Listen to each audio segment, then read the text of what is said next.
Next speaker is U.S. Representative Ed Case.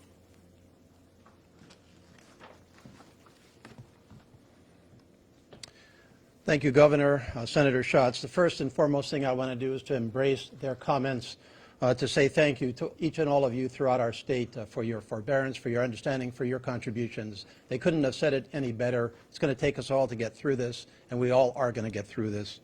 Our goal here in government is to articulate a plan, to explain that plan to you, to answer your questions, and to persevere through that plan together. In doing so, we not only help each other, but we avoid uncertainty, and we provide guidance, and we provide a path to where we all want to get back to. I want to thank the Governor especially for including our congressional delegation. It's absolutely critical that your delegation of 4 of us in Washington, D.C. stay in very close contact and coordination with everybody back home to maximize federal assistance, target to Hawaii's needs, and gets folks the help and the answers that you need. And I know that I speak for Senator Schatz and the delegation in appreciating your full partnership.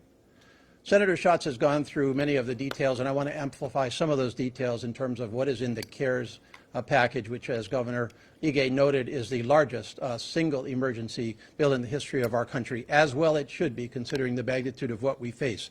It is the third of 3 bills that we have passed in Congress inside of this month. And I want to give you some of the macro figures. First of all, $2.2 trillion is the total price tag, including, as Brian said, at least $4 billion to Hawaii, of which there are other areas that we haven't even calculated yet, so it's at least $4 billion. Major areas are about $500 billion nationally to our industries, targeted to keep employees on the job. These are not simply handouts to companies and businesses. These are assistance that is designed to keep employees on the job, whether you're able to go to work or not. We want payrolls to continue across our country.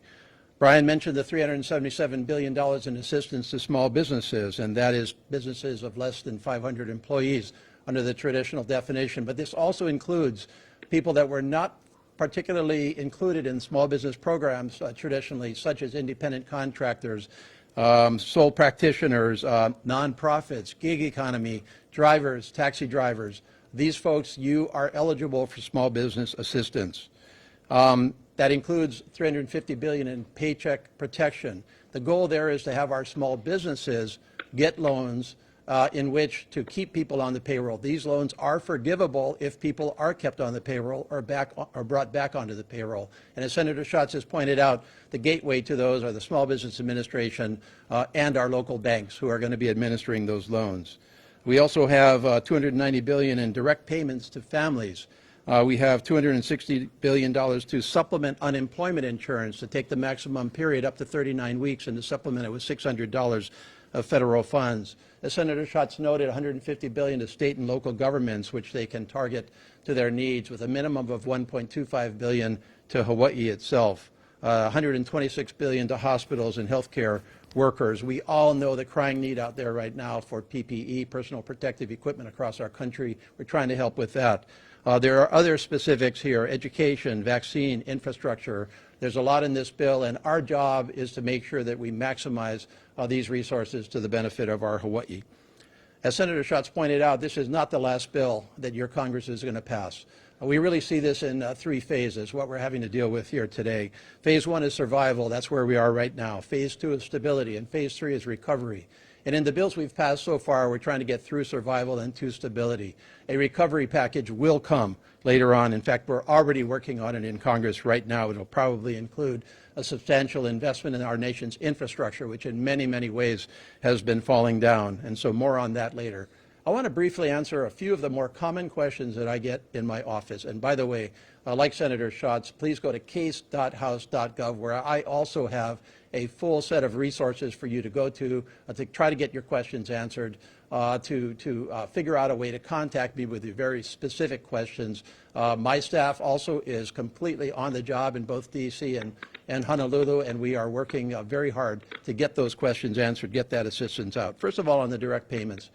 In general, please, we still are working out these details, but in general, if you have a Social Security number, you are eligible for those payments.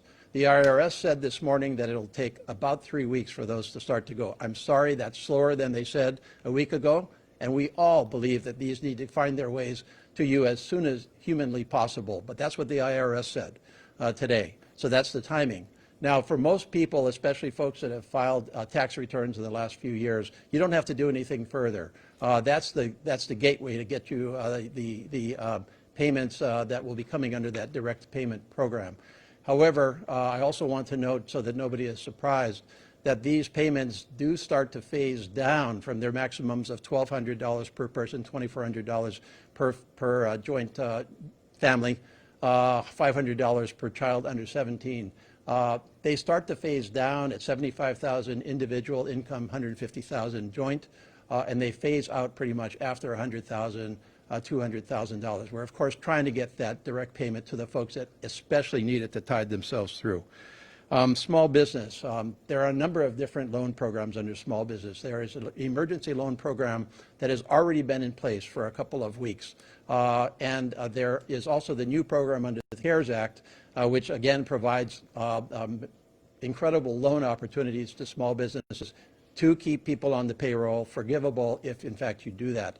Those details are coming out right now. I want to acknowledge that in both cases, obviously, the small business and the direct payment, some of these sites have been overwhelmed, and we're trying very hard to the federal government to make sure that those gates are open for you to seek that assistance. Unemployment insurance, I've been working with the state very hard to make sure that people can get their unemployment insurance as fast as possible. I would conclude, as Brian did, by simply saying that we're on the job here full-time to help you, to work with the state, the counties, the nonprofit community, and many, many others who are in this fight. We're all in this fight together. And my contact, again, is case.house.gov. Mahalo. Thank you, Representative. Our next speaker